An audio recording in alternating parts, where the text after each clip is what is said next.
Good morning. पिछले दिन हम लोग इलेक्ट्रोस्टैट का तीसरा टॉपिक यानी कि विद्युत विभव का कुछ न्यूमेरिकल क्वेश्चन बनाए थे। आज फिर उसी का कुछ न्यूमेरिकल्स बनाएंगे और फिर अगले दिन इसके चौथे टॉपिक्स यानी कि कैपेसिटर एंड कैपेसिटेंस पे हम लोग आगे बढ़ेंगे। जैसे कि देखिए 15 नंबर क्वेश्चन है, भारती भवन का बुक है शायद ना, भारती भवन है ना। क्वेश्चन कह रहा है कि जब 2 × 10⁻⁹ कूलम का एक आवेश P से Q तक लाया जाता है तब इतना जूल कार्य करना पड़ता है। यदि बिंदु P का विभव -3000 वोल्ट है तो Q पर का विभव निकालें, यानी Q का विभव हमको निकालना है। देखिए, एक बिंदु से दूसरे बिंदु पे किसी आवेश को लाया जा रहा है विद्युत क्षेत्र के अंदर में, तो कार्य करना पड़ता है उसको लाने में, क्योंकि उसका विद्युत क्षेत्र आपको अपोज करेगा लाने के लिए।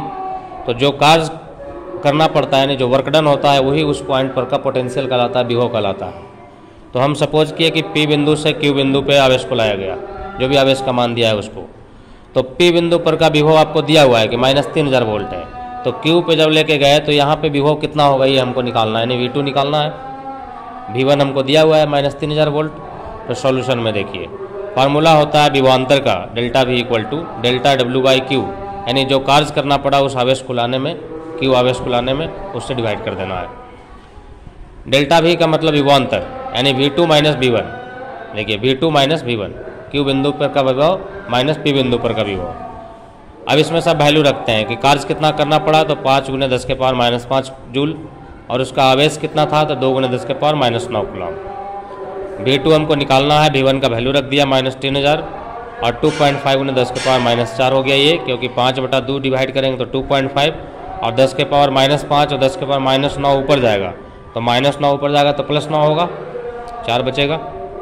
अब ये +3000 को इधर ले आए -3000 और इसको मल्टीप्लाई कर दिए, 10⁻4 मतलब 4 जीरो होगा इस पर, तो 4 जीरो लग गया इसमें, पॉइंट हट करके 25000 हो गया, माइनस किए तो 22000। अब इसको लिख सकते हैं हम लोग 22 × 10⁻3, 3 जीरो का मतलब 10⁻3 वोल्ट। तो ये इस पॉइंट पर का विभव निकल गया। क्लियर है? अगला क्वेश्चन देखते हैं। दूसरा क्वेश्चन ये है कि एक इलेक्ट्रिक डायपोल है, विद्युत द्विध्रुव है, जिसमें 2 आवेश होते हैं -Q एक +Q। तो आवेश का मान दिया हुआ है 4.8 × 10⁻⁻19 कूलम, और इन दोनों आवेश के बीच का दूरी आपको निकालना है, यानी 2L का मान निकालना है कि कितना दूरी पे ये दोनों आवेश रखे हैं।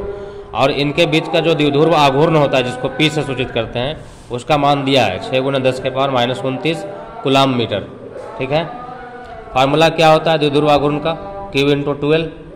तो P का वैल्यू रख दिए हम, P का वैल्यू दिया था 6 × 10⁻29, Q हमको दिया हुआ था इतना कूलम, और 2L हमको फाइंड आउट करना है, तो 2L वैसे ही रह गया। तो यदि 2L का वैल्यू निकाले तो इस वैल्यू को उधर भेजना पड़ेगा, इधर डिवाइड में जाएगा। तो देखिए पूरा वैल्यू डिवाइड में भेज दिया मैंने। अब 6/4.8 है, इसमें से जैसे पॉइंट हटाएंगे उसके ऊपर 0 लग जाएगा, तो ये 60/48 हो गया। और इधर 10⁻−29 और 10⁻−19, तो -19 ऊपर जाके +19 हुआ, बच गया -10। 12 से कैंसिल हुआ, 5 बार में 4 बार में, 5 में 4 से डिवाइड किए 1.25, 10⁻−10 मीटर, यानी इन दोनों आवेश के बीच का दूरी था इतना मीटर। क्लियर है? अगला क्वेश्चन में चलिए 17 नंबर क्वेश्चन में भी यही है कि एक द्विध्रुव है, विद्युत द्विध्रुव -Q +Q आवेश, और इसके सेंटर से, इसको सेंटर बोलते हैं O, इससे R दूरी पे, यानी R जो इसका है 100 एंगस्ट्रम की दूरी है, वहाँ पे आपको विद्युत क्षेत्र की तीव्रता निकालनी है।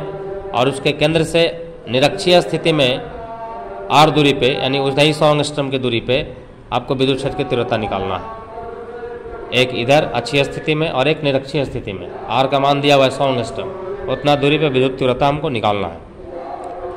तो पहला चलते हैं हम लोग अक्षीय निकालते हैं कि E अक्षीय मतलब विद्युत क्षेत्र की तीव्रता अक्षीय स्थिति में, फार्मूला होता है 1/4πε0 2P/RQ, याद होगा।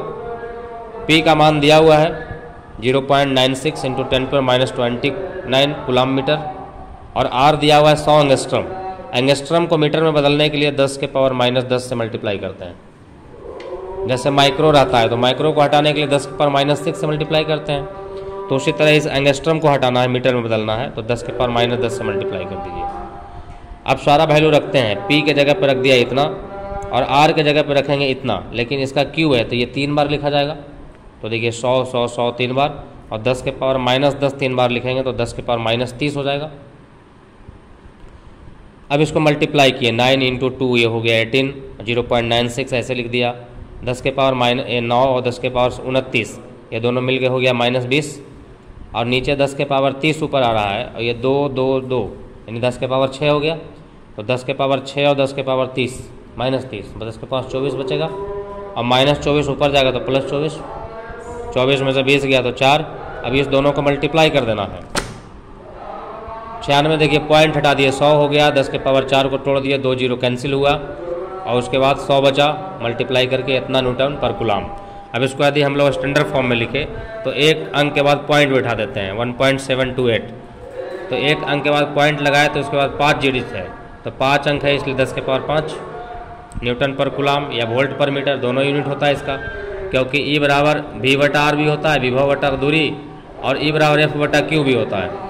तो F/Q होगा तो न्यूटन पर कूलम, और ये है तो वोल्ट पर मीटर, दोनों यूनिट इसका हो सकता है।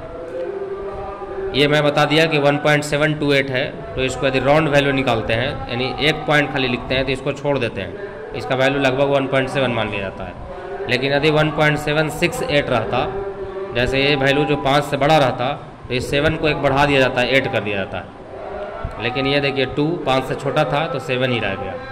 ठीक है, ये राउंड करने का 5वीं क्लास में आपको पढ़ाया गया होगा। दूसरा पॉइंट है E निरक्षीय स्थिति में, कि निरक्षीय स्थिति में कितना होगा, तो उसका फार्मूला था 1/4πε0 P/RQ।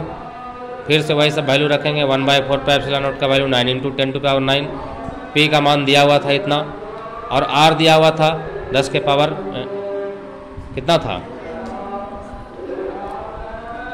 R का वैल्यू था 100 एंगस्ट्रॉम, यानी कि 100 × 10 के पावर -10 मीटर। अब उसका क्यूब करेंगे तो 10 का स्क्वायर का क्यूब होगा तो 10 के पावर 6, और 10 के पावर -10 का क्यूब होगा तो 10 के पावर -30। सॉल्व करते गए, 9 × 0.96 का पॉइंट हटा दिए तो 100 आ गया। तो देखिए सबका 10 का जिसका पावर था एक साथ कर दिए सबको, 864 मल्टीप्लाई कर दिए 2200, पॉइंट में बदल दिए, इतना वोल्ट पर मीटर। और एक लास्ट क्वेश्चन देखिए 18 नंबर, इसमें है कि विद्युत द्विध्रुव की अक्षीय लंबाई, अक्षीय लंबाई का मतलब -Q और +Q दो आवेश होता है, उसके बीच की दूरी, उसी को अक्षीय लंबाई कहते हैं, यानी 2L। वो 1 एंगस्ट्रम दिया हुआ है क्वेश्चन में, 1 एंगस्ट्रम मतलब 10 के पावर -10 मीटर हो गया। और दोनों आवेश, प्रत्येक आवेश 1.6 × 10 के पावर -19 कूलम है, यानी इलेक्ट्रॉन का आवेश है।